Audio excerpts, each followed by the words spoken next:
할렐루야. 오늘은 어, 예수님 탄생일쯤 해서 예수님 탄생 때 동방 박사가 보고 예루살렘에 이렇게 인도함 받았던 그 별에 관해서 그 별이 어떤 별이고 그 동방 박사가 어떻게 그것을 알고 왔는지 거기에 대해서 어, 조금 설명을 드리려고 합니다. 어, 이전에는 그 성경 기록으로 우리가 동방 박사들이 별을 보고 예수님 탄생을 이제 알고 어, 예루살렘에 왔다고 이렇게 성경으로만 알 수 있었지만 이제 그것을 현대 시대에 와서는 음, 음, 다니엘서에서도 그 기록되어 있지만 마지막 때가 되면 사람들이 빨리 왕래하며 지식을 더하리라 하였던 말씀처럼 지금은 이제 사람들이 예전보다는 많은 그런 자동차나 비행기 이런 문명들의 발전으로 해서 빠르게 왕래하고 또한 최근에 들어서는 뭐 인쇄술 발전 또 이런 전기 인터넷 컴퓨터 시대를 통해서 인터넷을 통해서 전 세계가 실시간으로 모든 소식을 접하고 이렇게 지식을 더하는 시대가 되었습니다. 그래서 이렇게 옛날에 성경에 기록되었던 것들 역시도 이렇게 최근에는 음,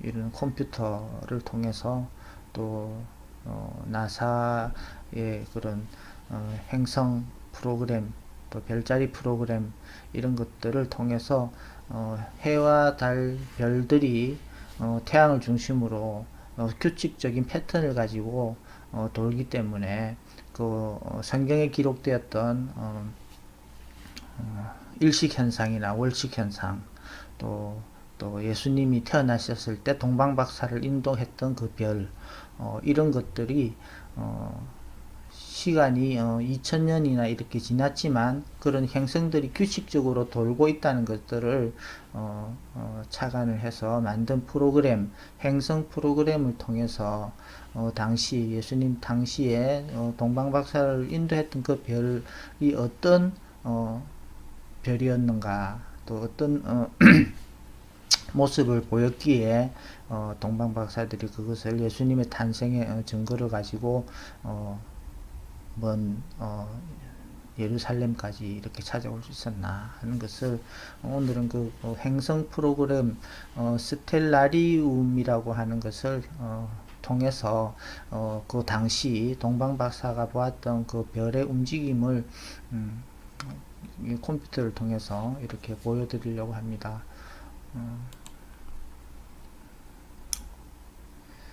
먼저 성경 구절부터 잠깐 읽고 하겠습니다.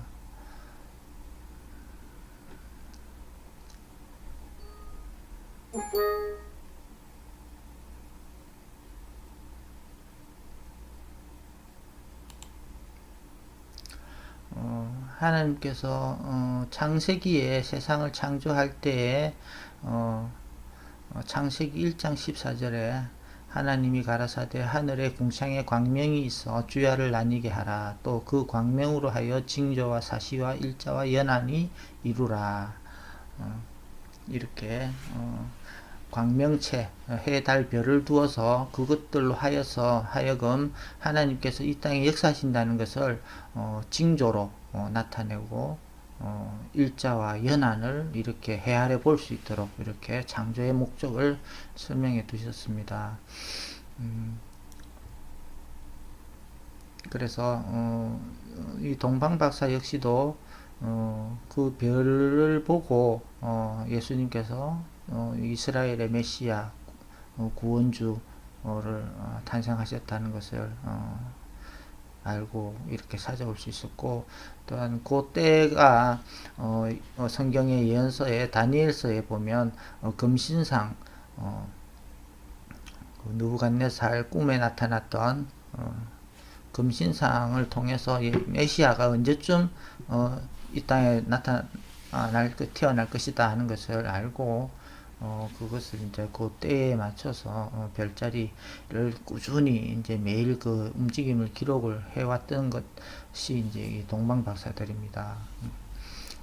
금신상에 대한 그 다니엘서는 각 시대별로 나타날 제국들에 대한 그런 설명을 금신상을 통해서 하였는데 마지막 때에 그 뜨인 돌이 이제 그 모퉁이 돌 버림받았던 돌이 이제 모퉁이 돌이 되는 메시아 예수님을 상징하는데 그 돌이 날라와서 그 금신상 각 시대마다 나타났던 제국들을 모두 그 뜨인 돌이 쳐서 가루가 되어 흩어버리고 그 돌이 영원한 나라로 설 것이다 하는 그 이제 그 또 뜨인 돌이 언제 나타나는가 하는 것을 그 로마 시대 그 또 금신상의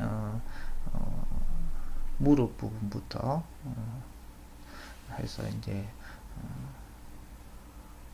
로마 시대에 그 메시아가 날 것이다. 그래서 이스라엘이 나라를 잃고 로마 제국의 지배를 받을 때에 메시아가 온다는 것을 그 다니엘서를 통해서 동방 박사들이 알고 있었고, 그래서 그때에 언제 이 메시아가 올 것인가 하는 것을 그들은 간절히 이제 기다렸겠지요. 나라를 잃고 이방 땅에 모두 흩어져 있는 그런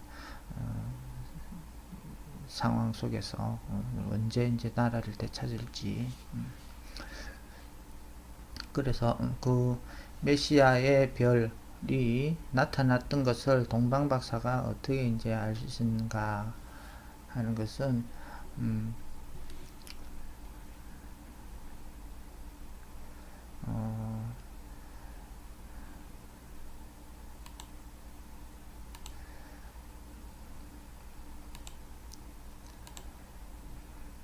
마태복음 2장 1절에서 잠시 성경을 보겠습니다. 헤롯 왕 때에 예수께서 유대 베들레헴에서 나심에 동방으로부터 박사들이 예루살렘에 이르러 말하되 유대인의 왕으로 나신 이가 어디 계시뇨? 우리가 동방에서 그의 별을 보고 그에게 경배하러 왔노라 하니 헤롯 왕과 온 예루살렘이 듣고 소동한지라. 왕이 모든 대제사장과 백성의 서기관들을 모두 물으니 가로되 유대 베들레헴이오니 이는 선지자로 이렇게 기록된 바 또 유대 땅 베들레헴아 너는 유대 고을 중에 가장 작지 아니하도다. 내게서 한 다스리는 자가 나와서 내 백성 이스라엘의 목자가 되리라 하였음이니이다. 이에 헤롯이 가만히 박사들을 불러 별이 나타난 때를 자세히 묻고 베들레헴으로 보내며 이르되 가서 아기에 대하여 자세히 알아보고 찾거든 내게 고하여 나도 가서 그에게 경배하게 하라. 박사들이 왕의 말을 듣고 갈새 동방에 보던 그 별이 문득 앞서 인도하여 가다가 아기 있는 곳에 머물러 섰는지라. 저희가 별을 보고 가장 크게 기뻐하더라. 집에 들어가 아기와 그 모친 마리아의 함께 있는 것을 보고 엎드려 아기께 경배하고 보배합을 열어 황금과 유향과 몰약을 예물로 드리니라. 아멘. 이렇게 동방 박사들이 당시 그 에돔 족속 헤롯 왕은 유대 민족 왕이 아닙니다. 유대 민족 왕이 아니고 유대 민족은 야곱의 12아들 이 이제 그 유대 민족을 이루고 야곱의 쌍둥이 형 에서는 유대 민족이 아니고 장자의 명분을 팥죽 한 그릇에 이제 팔아서 장자의 명분은 이제 야곱이 장자의 명분으로 해서 그 후손 12아들이 이제 그 이스라엘 유대 민족을 이루게 되고 그 야곱의 쌍둥이 형 에서는 나중에 에돔 족속의 이제 그 조상이 됩니다. 그래서 그 에돔 족속은 이스라엘 지역에서 조금 그 남쪽 이집트 쪽으로 약간 남쪽에 그 에돔 지역 거기에 이제 사는 그 후손으로 그 이제 헤롯 왕이 그 당시 이제 그 유대 이스라엘을 이제 지배를 하게 되죠. 그 털이 붉은 에돔 족속 왕이 이제 그 이스라엘을 이제 지배를 하고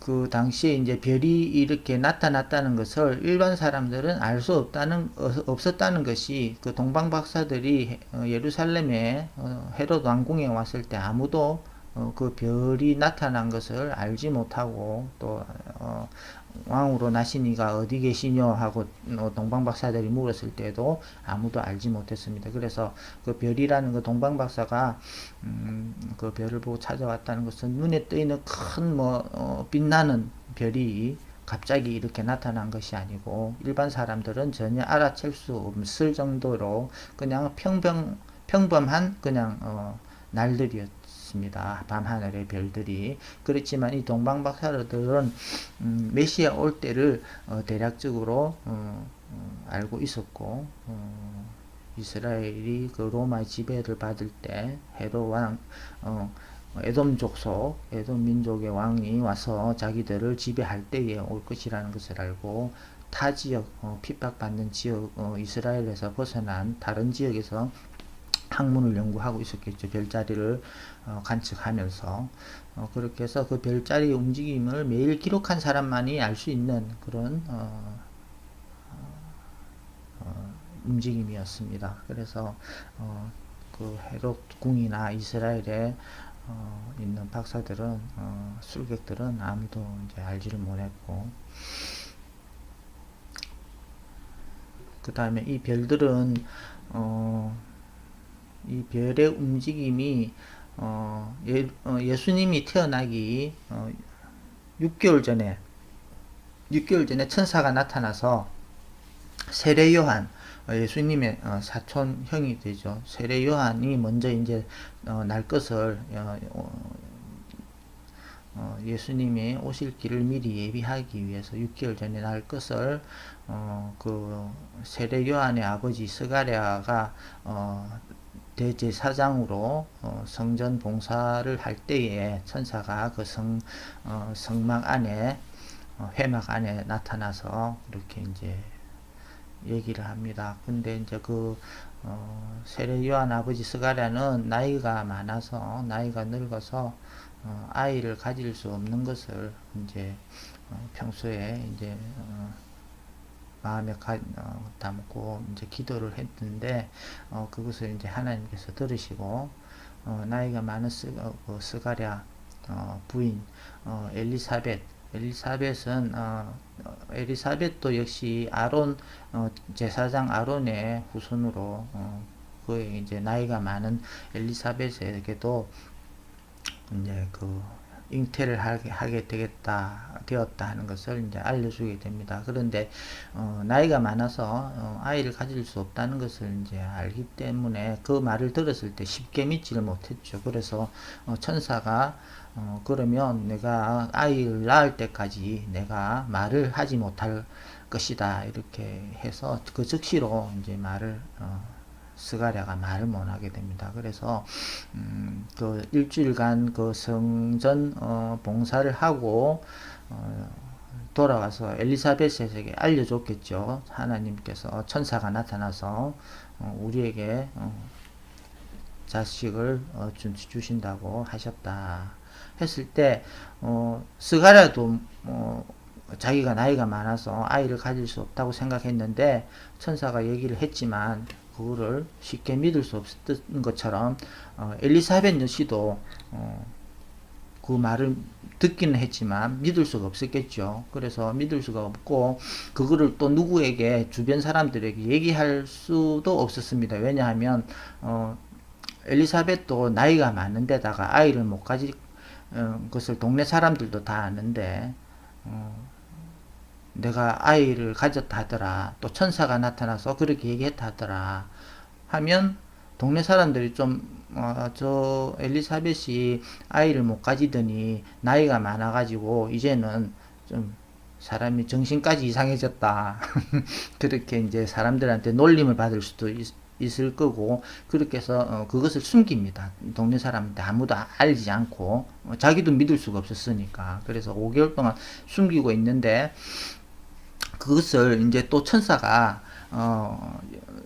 6개월쯤 됐을 때 요셉의 아내 마리아, 예수님을 잉태하게 된 마리아에게 천사가 나타나서 또 그 소식을 또 얘기를 합니다.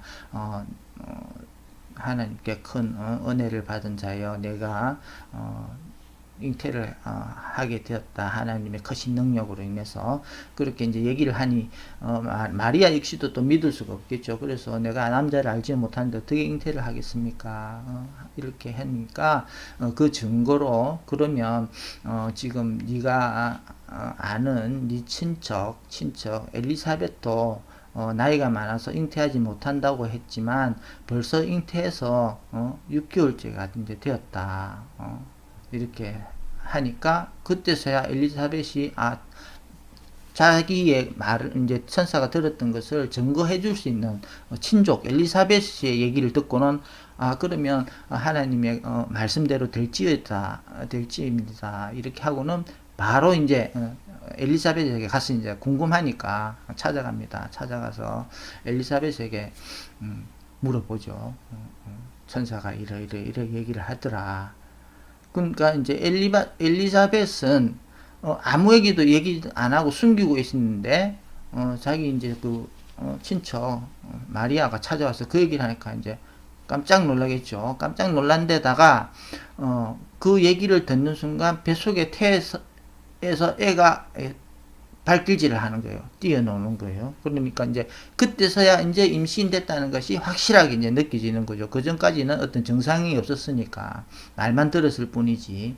근데 6개월쯤 되니까 갑자기 이제 그 마리아가 그 얘기를 듣는 순간 배에서 이제 태아가 뛰어노니까 자기도 이제 실제로 체험을 하게 되는 거죠. 그래서 이제 그 얘기 역시도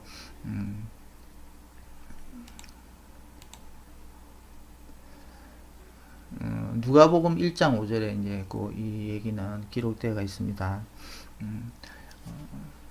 잠깐 보겠습니다. 유대왕 헤롯 때에 아비야 반열 제사장 하나가 있으니 이름은 사가랴요. 그 아내는 아론의 자손이니 이름은 엘리사벳이라. 이 두 사람이 하나님 앞에 의인이니 주의 모든 계명과 규례대로 흠이 없이 행하더라. 엘리사벳이 수태를 못하므로 저희가 무자하고 두 사람의 나이 많더라. 마침 스가랴가 그 반열의 차례대로 제사장의 직무를 하나님 앞에 행할세 제사장의 전례를 따라 제비를 뽑아 주의 성소에 들어가 분향하고 모든 백성은 그 분향하는 시간에 밖에서 기도하더니 주의 사자가 저에게 나타나 향단 우편에 선지라. 사가랴가 보고 놀라며 무서워하니 천사가 일러 가로되 사가랴여 무서워 말라. 너희 간구함이 들린지라. 내 아내 엘리사벳이 내게 아들을 낳아주리니 그 이름을 요한이라 하라. 너도 기뻐하고 즐거워할 것이요 많은 사람도 그의 남을 기뻐하리니 이는 저가 주 앞에서 큰 자가 되며 포도주나 소주를 마시지 아니하며 모태로부터 성령의 충만함을 입어 이스라엘 자손을 주 곧 저희 하나님께로 많이 돌아오게 하겠음이니라. 저가 또 엘리야의 심령과 능력으로 주 앞에 앞서가서 아비의 마음을 자식에게 거스리는 자를 의인의 슬기에 돌아오게 하고 주를 위하여 세운 백성을 예비하리라. 사가랴가 천사에게 이르되 내가 이것을 어떻게 알리요? 내가 늙고 아내도 나이 많으니이다. 천사가 대답하여 가로되 나는 하나님 앞에 섰는 가브리엘이라. 이 좋은 소식을 전하여 내게 말하라고 보내심을 입었노라. 보라, 이 일이 되는 날까지 내가 벙어리가 되어 능히 말을 못하리니 이는 내 말을 내가 믿지 아니함이니와 때가 이르면 내 말이 이루어리라 하더라. 백성들이 사가랴를 기다리며 그의 성소 안에서 지체함을 기이 여기더니 그가 나와서 저희에게 말을 못하니 백성들이 그 성소 안에서 이상을 본 줄 알았더라. 그가 형용으로 뜻을 표시하며 그냥 벙어리대로 있더니 그 직무의 날이 다 되며 집으로 돌아가니라. 이후에 그 아내 엘리사벳이 수태하고 5달 동안 숨어 있으며 가로되 주께서 나를 돌아보시는 날에 인간의 내 부끄러움을 없게 하시려고 이렇게 행하심이라 하더라. 여섯째 달에 천사 가브엘이 하나님 보내심을 받들어 갈릴리 나사렛이란 동네에 가서 다윗의 자손 요셉이라 하는 사람과 정원한 처녀에게 이르니 그 처녀의 이름은 마리아라. 그에게 들어가 가로되 은혜를 받은 자여 평안할지어다. 주께서 너와 함께 하시도다 하니 처녀가 그 말을 듣고 놀라 이런 인사가 어찌함인고 생각하며 천사가 일러 가로되 마리아여 무서워 말라. 내가 하나님께 은혜를 얻었느니라. 보라 내가 수태하여 아들을 낳으리니 그 이름을 예수라 하라. 제가 큰 자가 되고 지극히 높으시니 아들이라 일컬을 것이요 주 하나님께서 그 조상 다윗의 위를 저에게 주시리니 영원히 야곱의 집에서 왕노릇 하실 것이며 그 나라가 무궁하리라. 마리아가 천사에게 말하되 나는 사내를 알지 못하니 어찌 이 일이 있으리까. 천사가 대답하여 가로되 성령이 내게 임하시고 지극히 높으시니 능력이 너를 덮으시리니 그러므로 나실 바 거룩한 자는 하나님의 아들이라 일컬으리라. 보라 내 친족 엘리사벳도 늙어서 아들을 배웠느니라. 본래 수태하지 못한다 하더니가 이미 6달이 되었나니 대저 하나님의 모든 말씀은 능치 못하심이 없느니라. 마리아가 가로되 주의 계집종이오니 말씀대로 내게 이루어지이다 하며 천사가 떠나가니라.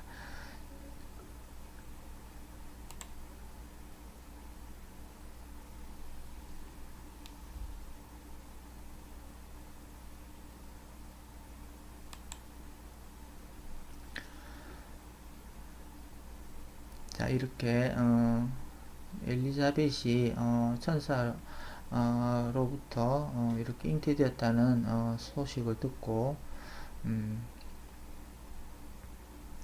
이제 마리아가 엘리사벳 집으로 이제 찾아갑니다.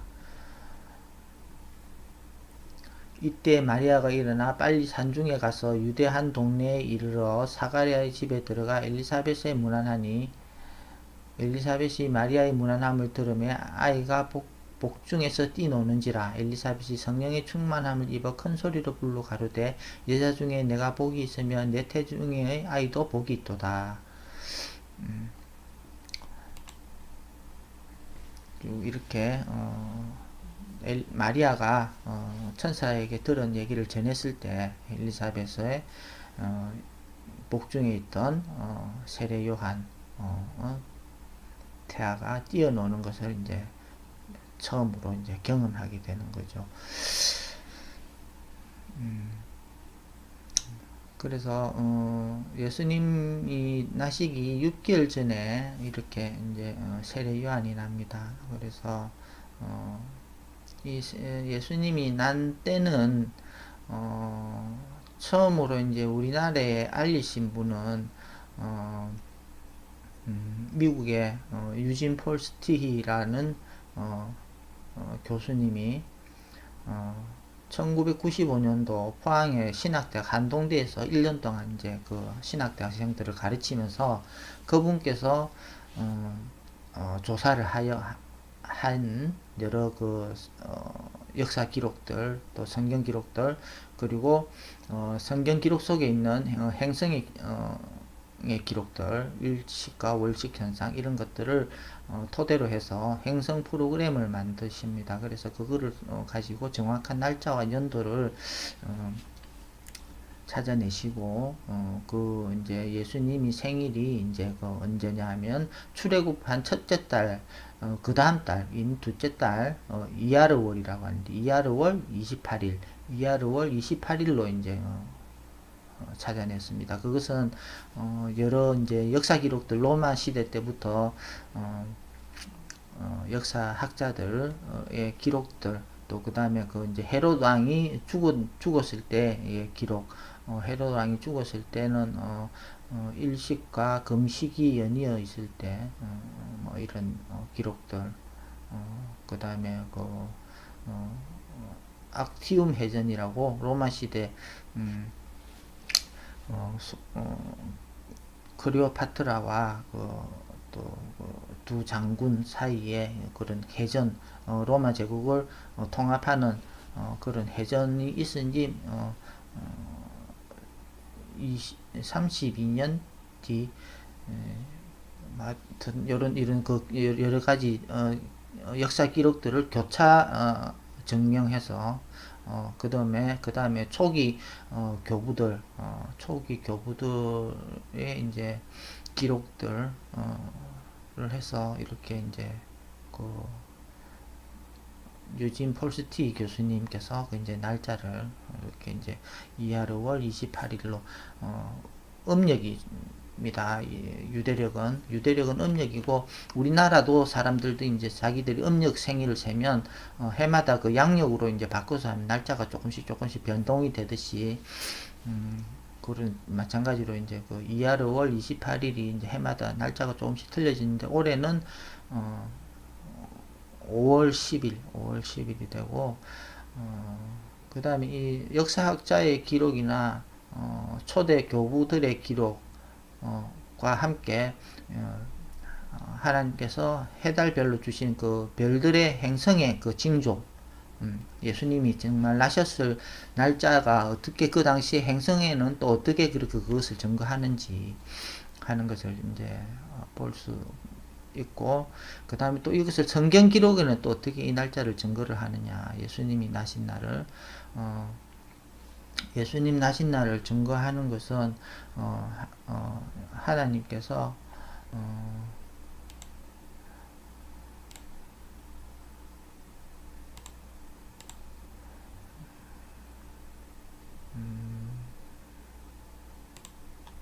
이렇게 말씀하신 게 있는데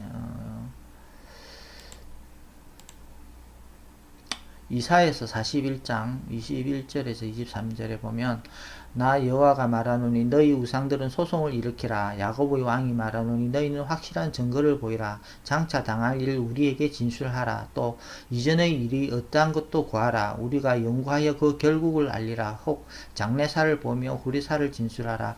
너희의 신됨을 우리가 알리라. 또 복을 내리든지 화를 내리라. 우리와 함께 보고 놀라리라. 누가 처음부터 이 일을 우리에게 구하여 알게 하였느뇨? 누가 이전에 우리에게 구하여 이가 옳다고 말하게 하였느뇨? 능히 구하는 자도 없고 보이는 자도 없고 너희 말을 듣는 자도 없도다. 내가 비로소 시온에 이르기를 너희는 보라 그들을 보라 하였노라. 내가 기쁜 소식 전할 자를 예루살렘에 주리라. 이렇게 이사야 서 기록에 하나님께서 예언을 하시고 앞으로 될 일들을 성취를 하실 것을 이렇게 기록해 놓았습니다. 그래서 창세기 때부터 하나님께서는 이 인류 지구 땅의 인류 역사에서 하실 일들을 미리 이렇게 계시를 하시고 예언을 하시고 그 날짜에 그대로 성취를 하실 뿐더러 그 예언한 날짜를 영원하게 인류 역사 속에서 반복해서 같은 패턴으로 그 날짜에 또 이루어 가십니다. 예를 들어서 예수님이 나신 날에 성경 기록에는 어떤 패턴의 기록에 증거가 있느냐 하는 것은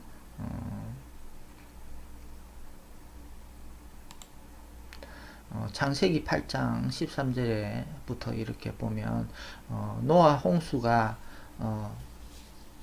있고 난 이후에 하나님께서 마른 땅이 이제 1년 정도 지나고 난 뒤에 마른 땅이 처음으로 드러나게 될 때 방주에서 이제 노아 가족을 나오라고 합니다. 노아 가족이 나와서 그래서 이제 그 제사를 지내고 하나님께서 첫 언약을 하십니다. 노아와 사람과 하나님의 첫 언약이죠. 노아 언약을 하실 때 그 날짜가 기록되어 있는데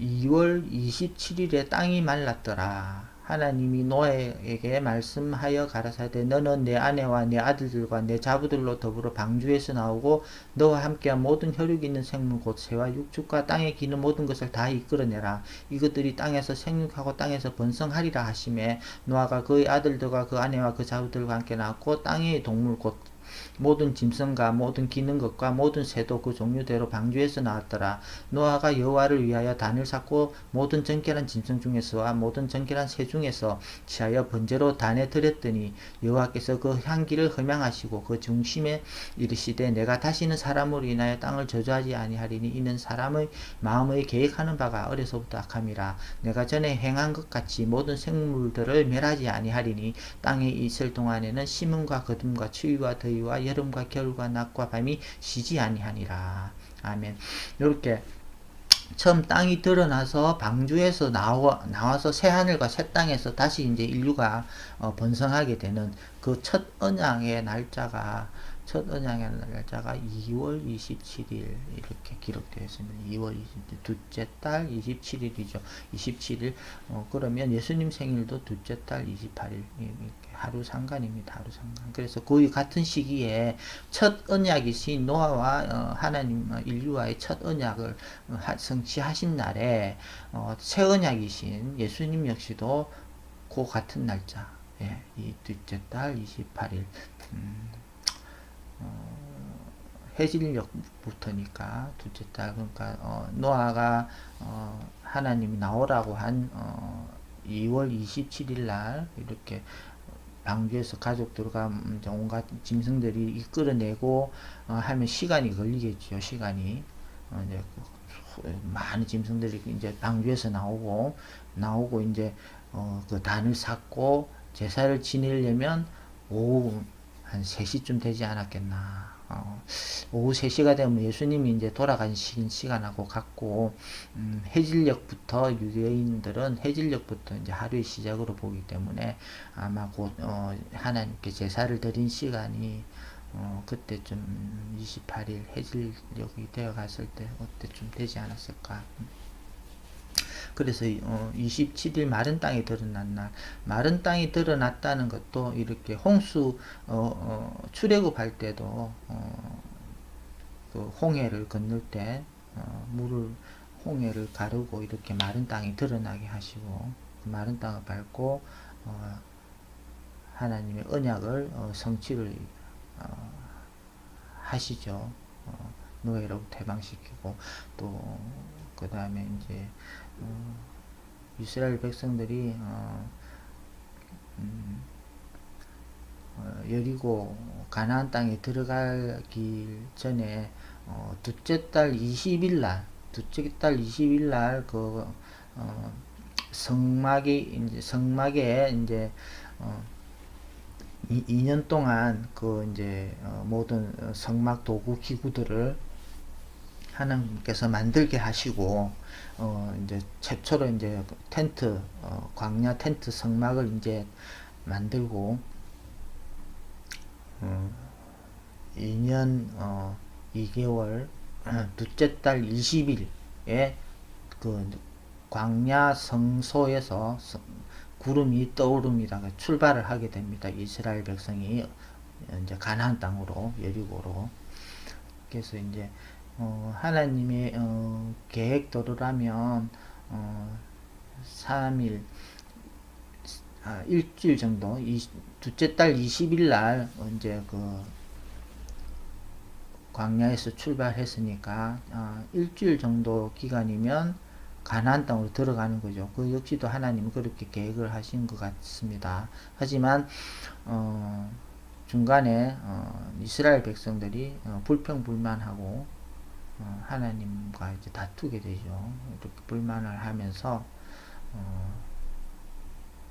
그게 지체가 됩니다. 지체가 되고 그 다음에 이제 정탐하러 갔을 때도 4일간 정탐을 하겠다고 하나님에게 이제 요구를 하죠. 요구를 했을 때 하나님은 그걸 허락하시고 정탐을 하라고 했는데 4일 동안 하고 와서는 하나님이 함께 하심에도 불구하고 가나안 땅에 그 외모만 보고 겁을 내서 안 들어간다. 가나안 땅에 들어가지 못하겠다. 이렇게 하는 바람에 하나님께서 징계를 하셔서 40년 광야 생활을 이렇게 하게 됩니다. 그래서 그 마른 땅이 드러났다는 것은 하나님께서 이제 그것을 구원하신다 하는 그런 이제 징조가 되고, 노아 때부터 그래서 예수님 나신 날도 같은 날이었다. 같은 날이었다. 하나님께서는 그렇게 예언을 하시고 같은 패턴으로 역사를 하신다. 절기를 주신 것처럼. 그래서 예수님께서도 너희들이 마지막 날에 도망할 때가 겨울이 되지 않게 하라 이래 말씀하신 것은 예수님께서 모든 만물이 소생하는 봄에 오시고 봄절기 첫 곡식 한 단, 가나안 땅에 들어갔을 때 첫 곡식 한 단을 흔들어 요제로 바치라고 했던 것처럼 십자가에 돌아가시고 첫 부활하시고 그때에 부활하실 때 무덤에서 많은 사람들이 일어나 거룩한 성에서 모였더라 하는 것처럼 첫 곡식 한 단으로 예수님과 함께 우편 강도가 낙원에 들어가리라, 네가 오늘 나와 함께 낙원에 들어가리라 하셨던 것처럼 예수님과 함께 첫 곡식 한 단을 이루어 첫 추수되는 초실절, 그렇게 해서 봄절기에 그렇게 이루어지는 초실절을 하고, 그 다음에 이제 우리 이방인들 인들이 이제 포도 수확철인 이제 가을절기죠. 가을절기 추수 때가 되었을 때 알곡과 가라지를 나뉘고 그렇게 해서 추수 때까지 알곡이 되지 못하면 어떻게 됩니까? 가라지가 되고 쭉정이가 되어서 먼저 불에 태우신 거죠. 먼저 불에 태우시고 알곡이 되어서 추수꾼들이 곡식을 저장하는 나팔절, 대속제절, 그 다음에 초막절, 이렇게 알곡들이 저장되는 초막절이 가을절기의 끝입니다. 그때까지도 알곡이 되지 못해서 추수되지 못한다면 이제는 겨울이 되는 거죠. 겨울. 그 겨울이 되었을 때는 어떻게 됩니까? 하나님의 진노의 심판이 임할 때 그것이 두려워서 도망가는 일이 겨울에 있게 됩니다. 그래서 너희들이 도망하는 일이 겨울에 있지 않기를 기도해라 하신 말씀이, 그러니까 그 전에 추수가 될 시기에 추수가 될 수 있도록, 알곡이 되도록 준비를 해라. 예수님을 믿고 말씀으로 늘 깨끗게 심령을 씻어내고 새 사람이 되어라 하는 그 말씀이고, 예수님이 생일도 그래서 늦은 겨울이 12월 달이 아닌 2월 달 봄절기 만물이 소생하는 첫 시작한 때가 예수님 생일이 되는 겁니다. 그래서 그것을 1995년도 한동대학 포항신학대학 한동대학에서 유진 폴스틱 교수님께서 그렇게 이제 1995년 지금부터 26년 전 처음 그렇게 알리셨고, 그분이 지금 이제 돌아가셨습니다만은 그때가 2000번째, 절묘하게도 예수님이 나신 지 2000번째 생일 때 그렇게 한국에서 유진 폴스티 교수님이 이제 한국에서 6.25 전쟁 때도 참전하셨다 하시더라고요. 그래서 그분이 한국과도 그 많은 연관이 있고, 그건 역시도 하나님께서 역사하시지 않으셨나. 다 그렇게 2000년에 예수님 생일에 맞춰서 포항에서 이렇게 한동대에서 그 예수님 생일 나신 날을 알 수 있게 하신 것이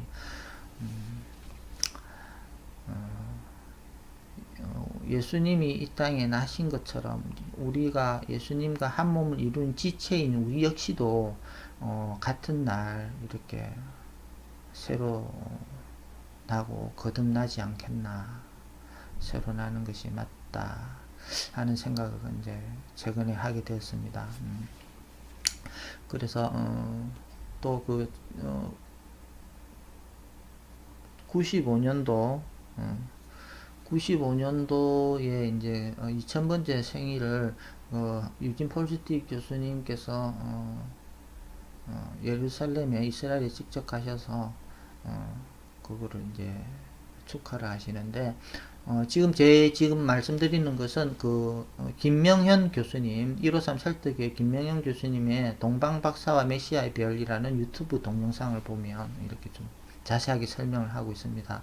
여기서 제가 이제 참고를 해서 지금 설명을 드리는 건데 예루살렘이 수복한 날 1967년도 6.1 전쟁으로 2000년간 나라를 잃고 떠돌아 다니던 이스라엘이 한국하고 같이 1948년도에 이제 유엔에서 이제 승인을 얻어서 건국을 하게 되고 그리고 1967년도에 이스라엘의 가장 이제 예수님이 나신 수도 예루살렘을 회복하는 6.1 전쟁을 통해서 지금 서쪽 벽 일부를 이제 되찾게 됩니다. 그래서 예루살렘이 이제 국경일, 이스라엘의 국경일로 예수님 나신 날짜와 같습니다. 그렇게 해서 그렇게 예수님이 하나님께서 반복적인 패턴으로 역사하신다는 것이 이제 또 한 번 증명되죠. 노아 언약하신 날, 예수님 탄생하신 날, 또 이스라엘이 2000년 만에 예루살렘을 수복한 날, 이 날이 공통적으로 이하로월 28일, 둘째 달 28일이다. 그래서 유대인들이 예수님을 그냥 선지자 중에 한 명 정도로 이렇게 생각하고 있고 하나님의 아들이다, 하나님이시다 하는 것은 아직도 안 믿고 있습니다. 그래서 그렇지만 그들이 또 예수님이 나신 구원주이신 메시아로서 이스라엘에 오신 또 생일은 우연히도 그렇게 이제 그렇게 지키고 있는 국경일로 지키고 있는 거죠. 그래서 유진 폴스틱 교수님이 거기 이제 동국의 벽에 갔을 때 많은 사람들이 모여 있었다는데 이제 그날이 그런 이제 국경일이었기 때문에 그래서 이제 같이 축하하는 그렇게 이제 꽃을 나눠주면서 축하하는 자리를 가질 수 있었다 그랬는데 95년도 2000번째 생일 예수님 나신 날로부터 오늘이 2021년이 되면 26년 됩니다. 2026번째 올해는 나신 날이 됩니다. 공교롭게도 예수님의 이름 출애굽기에 모세에게 처음 나타나 떨기나무 속에서 예수님의 하나님의 이름을 물어보았을 때 나는 스스로 있는 자다라고 이제 영어 성경에 되어 있지만 그것이 이제 히브리 성경에는 야훼라고 기록되어 있는데 야훼가 이제 독일어 발음은 여호와가 되고 이제 히브리 발음은 야훼 여호와 이제 한국에는 예수 이렇게 되죠. 그래서 숫자 각 잠과 모음 히브리어 글자에는 각 고유의 숫자 값이 있는데 손을 보라 못을 보라 라는 네 단어 야훼라는 그 네 단어의 숫자 값을 더하면 26이 됩니다. 26이라는 숫자의 의미는 예수님이 세례 요한에게 세례를 받으시고 물에서 올라오실 때 성령이 비둘기처럼 내렸더라 할 때가 AD 26년입니다. AD 26년. 야훼 이름 속의 숫자와 같은 26. 그러니까 이 땅에 예수님으로부터 성령의 역사가 처음 시작된 예수님으로부터 제3의 역사, 영생의 구원의 역사가 처음 시작된 그 성령의 역사하심, 하나님께서 부어주신 비둘기처럼 내린 성령의 역사하심이 있었던 해가 AD 26 야훼라는 이름의 숫자가 같습니다. 그리고 그때로부터 예수님이 3년 반 공생애를 하시고 AD 30년에 돌아가시고 4월 3일 수요일 날 돌아가시고 3일 사흘 만에 수요일부터 수요일 3시에 돌아가셨으니까 목요일 오후 3시, 금요일 오후 3시, 토요일 오후 3시 되면 딱 3일이죠. 토요일 날은 안식일이기 때문에 무덤 속에서 나오시지 않으시고 안식일 다음 날 일요일 이른 새벽에 나오십니다. 무덤에서. 그래서 안식일 다음 날 출애굽할 때도 가나안 땅에 들어가서 안식일 다음 날 첫 곡식을 요제로 흔들어라 초실절 말씀을 성취하시는 거죠. 무덤 속에 들어가셔서 4일을 계시고 안식일 그 다음 날 새벽에 무덤에서 나오십니다. 그래서 그 초실절을 성취하시는 거고 마리아가 갔을 때는 이제 새벽에 갔을 때는 이미 무덤에서 나오신 이후였죠. 그래서 마리아가 울고 있을 때 예수님께서 마리아야 왜 우느냐 마리아야 했을 때 그 평소에 부르던 그 음성 또 자기 이름을 알고 있다는 데 대해서 동산지기가 자기 이름을 알 리가 없죠. 그래서 동산지기인지 알고 있었는데 마리아야 하고 부르니 자기 이름을 누군가 안다는 것과 그 음성을 들었을 때 비로소 예수님이라는 것을 알고 라보니 하고 예수님이라는 것을 이제 알아보게 됩니다. 마리아가. 그래서 3일 반 후에 나시고 부활하시고 그러고 이제 40일간 이 땅에서 제자들에게 흩어졌던 제자들에게 이제 다시 이제 결속을 시키시죠. 좀 고기 잡으러 가는 제자들 다시 불러 모으시고 누구 고기 많이 잡았나 물어보시는데 하나도 잡지를 못했죠. 그래서 예수님이 제자들에게 나타나셔서 40일 동안 보이고 성천하시는 게 어떻게 됩니까? 40일에서 10일이 더 지나면 50일 오순절이 되죠. 오순절. 그래서 오순절 되기 40일 오순절 되기 10일 전에 40일 부활하시고 40일째 성천하시는데 그 성천하시기 3일 전이 바로 예수님 생일입니다. 생일. 그러니까 예수님이 6월절 어린 양으로 죽으시고 3일 반 만에 이제 부활하시죠. 부활하시고 이 땅에서 40일간 또 제자들에게 보이시고 그 다음에 예수님이 실제로 육신의 몸을 입고 나신 생일날로부터 3일 반 뒤에 진짜 하늘로 이제는 성천에 올라가시는 거죠. 그런 이제 이렇게 패턴에 맞춰서 역사하시는 거예요. 그 정확하게 예수님 성천하신 날 며칠 있으면 또 예수님 성천날이 되는데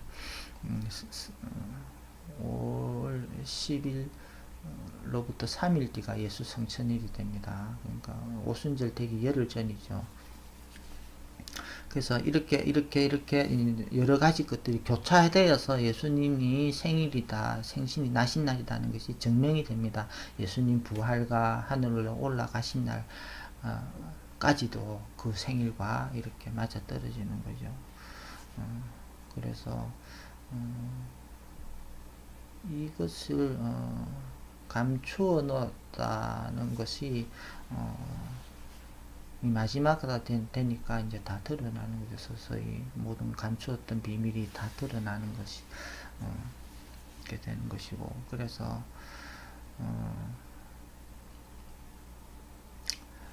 이 행성의 움직임을 잠깐 이렇게 보여드리겠습니다. 이게 이제 스텔라리움이라는 그 행성이 주기적으로 규칙적으로 도니까 1년 365일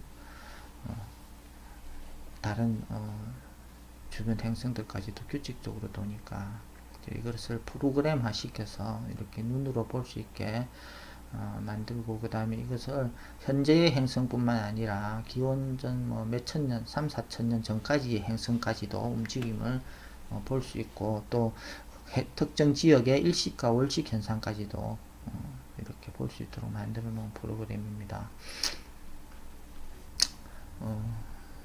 여기 보면 날짜가 지금 BC 7년 예수님 탄생 전 7년 예수님이 지금 기원 전 기원 후로 나눈 것이 예수님 탄생 전 후라고 지금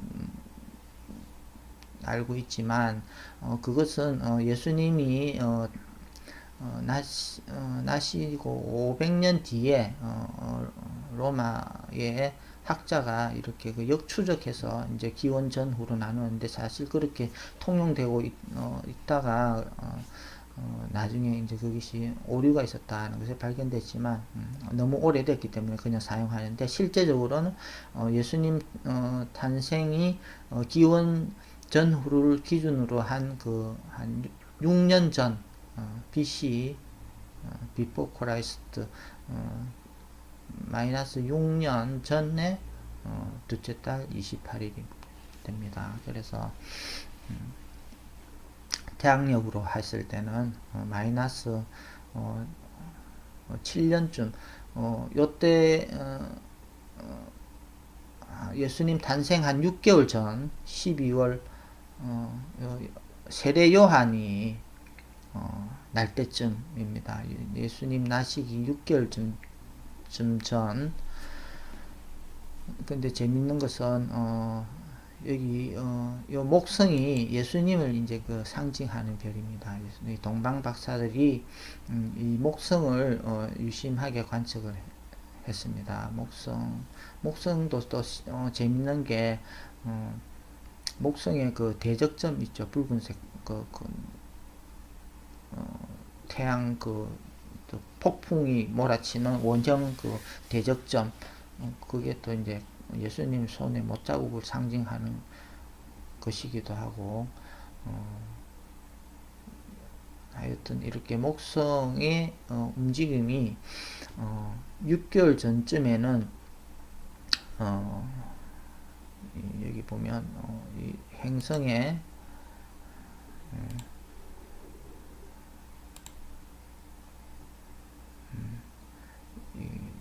물병 자리에 이렇게 그림을 이렇게 이제 좀 알아보기 쉽도록 그려놓은 건데 세례 요한이 물러서 이렇게 세례를 주는데 세례 요한이 날 때쯤 해서 목성이 물병 자리에서 빠져나옵니다.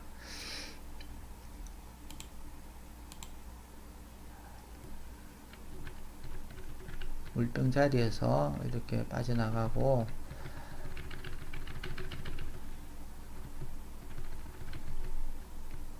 쭉 가면 앞에 목성 앞에 이제 토성이 있죠. 토성. 이제 2000년 전에 예수님 나실 당시에 이제 행성 동방 박사가 봤던 그 별의 움직임을 이렇게 일자별로 이렇게 지금 볼 수 있도록 하는 겁니다. 위에 보면 마이너스 BC 6년 3월 7일, 8일, 9일 이렇게 날짜가 이렇게 매일매일 이렇게 기록을 해야만이 이제 알 수가 있죠. 11일, 12일 이렇게 날짜가 지남에 따라서 목성이 점점 토성과 가까워지는데 보통은 목성과 토성이 지구 반대쪽에 이렇게 해가 지면 달이 보이고 이렇게 밤과 낮이 이렇게 엇갈려 있는 것처럼 반대로 있는 것처럼 목성과 토성이 이렇게 가깝게 있지는 않습니다. 반대 방향 지구와 남북 뭐 이렇게 극과 극의 위치가 있는데 이렇게 가까운 거는 854년마다 한 번씩 이렇게 나타나는 현상이기 때문에 우리가 평소에는 인간의 수명이 뭐 100년도 안 되니까 이렇게 가깝게 보는 경우는 854년이 되었을 때 이렇게 한 번씩 주기적으로 볼 수 있는 현상이죠. 그럼 854년마다 뭐 예수님 나시냐 그거는 아니고 다니엘서 예언한 기록대로 그때쯤에 로마가 이스라엘을 지배하고 있을 때 메시아가 난다 하는 그 다니엘서 기록에 맞춰서 854년 만에 이렇게 목성과 토성이 이렇게 만나는 현상을 이제 동방 박사들이 관측을 했던 거죠. 그래서 이렇게 지금 이렇게 보면 목성이 점점 토성 앞으로 날짜가 4월 15, 16, 17, 18 위쪽에 이렇게 보면 지나가는 걸 볼 수 있습니다. 이렇게 이렇게 이제 교차하죠. 목성과 토성이 이렇게 교차하는데 또 특이한 현상은 이 교차했다가 다시 목성이 뒤로 다시 돌아옵니다. 이렇게 뒤로 돌아와서 다시 토성과 다시 또 이렇게 교차합니다. 그래서 6월 11월 날짜가 지나면 쭉 이렇게 이제 넘어서 이제 가는 거죠. 이제 이렇게 점점 이제 멀어집니다. 그렇게 해서 이렇게 동방 박사가 예수님 탄생 당시에 어떻게 이렇게 알고 찾아올 수 있었는가 하는 것을 이렇게 행성 프로그램을 통해서 볼 수 있습니다. 이렇게 예수님 날 당시 6개월 정도 이렇게 목성과 토성이 머무르고 있는 현상을 볼 수 있습니다.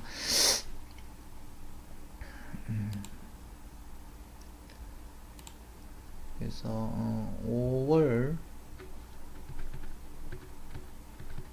둘째 달 28일은 5월 14일 이렇게 마이너스 6년 5월 14일 날 이때가 이제 예수님이 나신 날이죠. 이렇게 토성과 점점 가까워졌을 때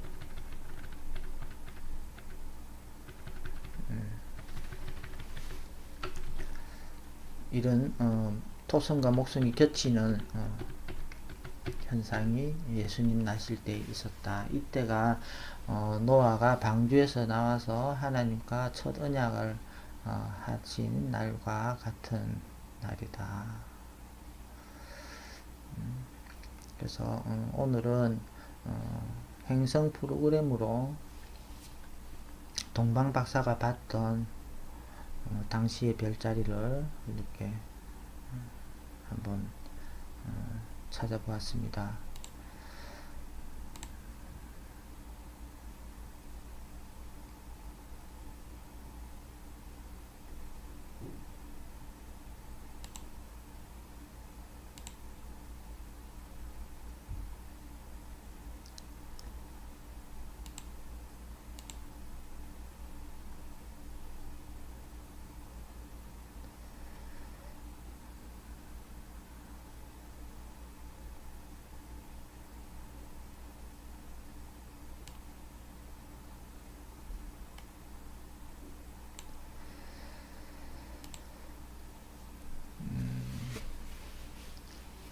앞으로 이제 며칠 이번에 5월 10일까지는 좀 날짜가 남았는데요. 아직 막대가 다가올 때에 이렇게 감추어져 있던 것들 진리가 드러나고 또 많은 사람들이 또 새롭게 돌이켜서 예수님이 다시 오시는 재림의 때를 알고 기다리는 그런 많은 성도님들이 많아졌으면 하는 그런 바람에서 이렇게 영상을 제작해 봤습니다. 긴 시간 이렇게 봐주셔서 감사하고 다음에 또 좋은 자료가 있을 때 방송을 올리도록 하겠습니다. 봐주셔서 감사합니다.